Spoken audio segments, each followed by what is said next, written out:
ഹൈക്കമാൻഡിന്റെ നിർദ്ദേശങ്ങൾ പോലും അവഗണിച്ച് സംസ്ഥാനത്ത് തുടരുന്ന തമ്മിലടി അവസാനിപ്പിക്കണമെന്ന് മുതിർന്ന കോൺഗ്രസ് നേതാക്കൾക്ക് അന്ത്യശാസനം. ഇന്നലെ തിരുവനന്തപുരത്ത് ചേർന്ന KPCC രാഷ്ട്രീയകാര്യ സമിതി യോഗത്തിൽ മുതിർന്ന നേതാക്കളടക്കം രൂക്ഷ വിമർശനമാണ് കെ സുധാകരനും VD സതീശനുമെതിരെ ഉയർത്തിയത്. KPCC അധ്യക്ഷനും പ്രതിപക്ഷ നേതാവും തമ്മിൽ ദീർഘകാലമായി നിലനിൽക്കുന്ന രൂക്ഷമായ അഭിപ്രായ ഭിന്നത പാർട്ടിയെ പൊതുസമൂഹത്തിൽ നാണം കെടുത്തുന്നതാണെന്ന് നേതാക്കൾ വിമർശിച്ചു. പാർട്ടി പ്രവർത്തകരെ ആശങ്കയിലും ആശയക്കുഴപ്പത്തിലുമാക്കുന്ന തർക്കങ്ങൾ അവസാനിപ്പിച്ചില്ലെങ്കിൽ വീണ്ടും പ്രതിപക്ഷത്ത് തന്നെ ഇരിക്കേണ്ടി വരുമെന്നാണ് ചില നേതാക്കൾ പ്രതികരിച്ചത്.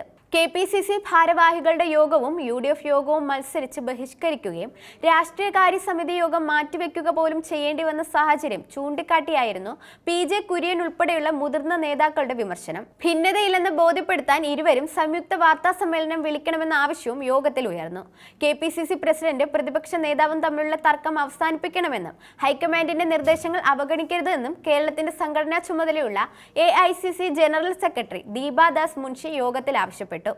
കഴിഞ്ഞ ഞായറാഴ്ച ചേരാനിരുന്ന രാഷ്ട്രീയകാര്യ സമിതി യോഗം അവസാന നിമിഷം മാറ്റിവെച്ചതിലുള്ള വിമർശനം ഇന്നലെ യോഗത്തിൽ ഉന്നയിച്ചെങ്കിലും അതുൾപ്പെടെ പരോക്ഷമായി സൂചിപ്പിച്ചായിരുന്നു ദീപാദാസ് മുൻഷിയുടെ വിമർശനം. നിയന്ത്രിക്കാൻ കഴിയുന്നില്ലെങ്കിൽ താൻ ചുമതലയിൽ തുടരില്ലെന്നും അവർ നേതാക്കളെ അറിയിച്ചതായാണ് വിവരം.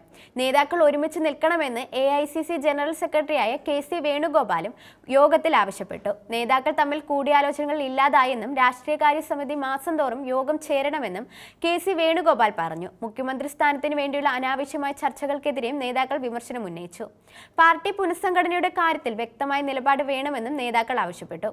പാർട്ടി ഐക്യത്തോട് മുന്നോട്ട് പോകണമെന്ന് രമേശ് ചെന്നിത്തല പറഞ്ഞു. PV അൻവർ മുന്നണി പ്രവേശനത്തിനായി നൽകിയ കത്തിൽ കൂട്ടായ തീരുമാനം വേണമെന്നാണ് നേതാക്കളുടെ നിലപാട്. ഇക്കാര്യത്തിൽ കെ സുധാകരൻ അനുകൂല നിലപാടാണെങ്കിലും VD സതീശൻ ഇതുവരെ മനസ്സ് തുറന്നിട്ടില്ല. ഇതോടെയാണ് കൂടുതൽ ചർച്ചകൾക്ക് ശേഷം നിലപാട് വ്യക്തമാക്കുമെന്ന് KPCC തീരുമാനിച്ചത്.